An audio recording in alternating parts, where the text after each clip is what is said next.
Okay, I'm going to test out a silencer, excuse me, solvent trap.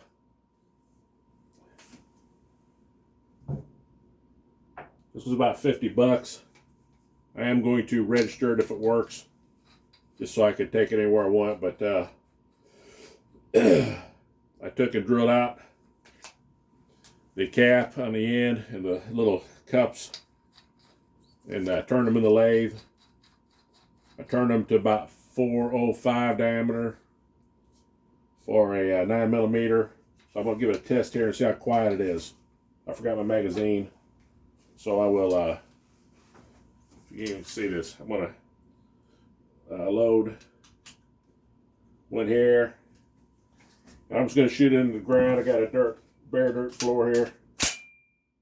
We'll see how quiet it is. Got my ears on just in case, but here goes.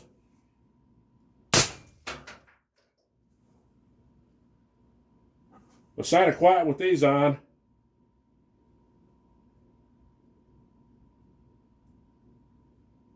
Kind of sounded like maybe a loud pellet gun.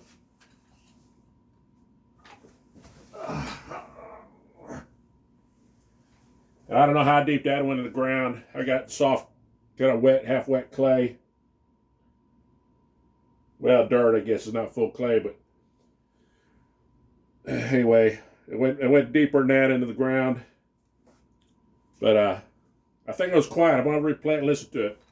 This was only about 50 bucks. You can get them about anywhere.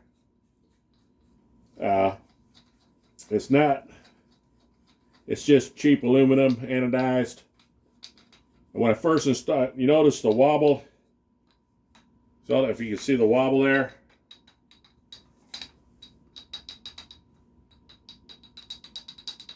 It's real sloppy. And when I first screwed it on, it looked like it was a little crooked. And it kind of bothered me. Because all I did was make all the holes in here. I didn't make the hole in the mounting cap. But this here did not have a bevel on it. I took it, just hand beveled it. When I first screwed it on, it was seating against the threads, or the burr on this or something was hitting and cocking it. So now I got that countersunk, so it actually should be sitting on the shoulder. And if this shoulder's flat with the bore, then it should be straight, and apparently, you know, it did shoot without hitting anything. So that's my big concern. I thought I would blow the end of the cap off or have a ricochet or something. And it's about, I think, 9 inches long. Oh yeah, and this is clear. Let's see here. There's no magazine. It's clear. Shot the one shell. That's what I heard bounce. I heard the shell hit the wall when I shot it. I was trying to figure out what that noise was. I knew it wouldn't be ricocheting because it went into the dirt. But anyway, I screw it on. And now there's no wobble. It's real snug. So I think this is going to be really good. It's 9mm.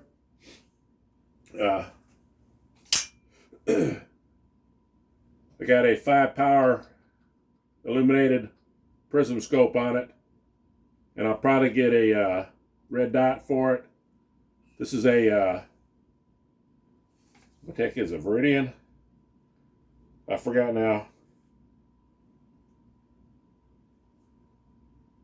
I think it's a Viridian, but it's got the mount, a DR type mount. I don't even know what that means, but that's the mount interface. So I could buy the same brand red dot and put it right on top of it, so that I would have red dot plus illuminated 5-power scope, and I'll probably put a light on it or laser. But this would be a nice little security gun if there's feral dogs attacking your goats, or if you got possums or raccoons. It's an overkill probably, but you know, 22 would work fine. But anyway, this got a little more range if you got something bigger. It's a PSA. It originally was a pistol, but then the ATF pulled that garbage with the side and wrist braces were stocks after being out in the market for 10 years. So I just put a stock on it. and put a rifle barrel on it, so it's just a 9mm arrow rifle at this point. Okay, that's it.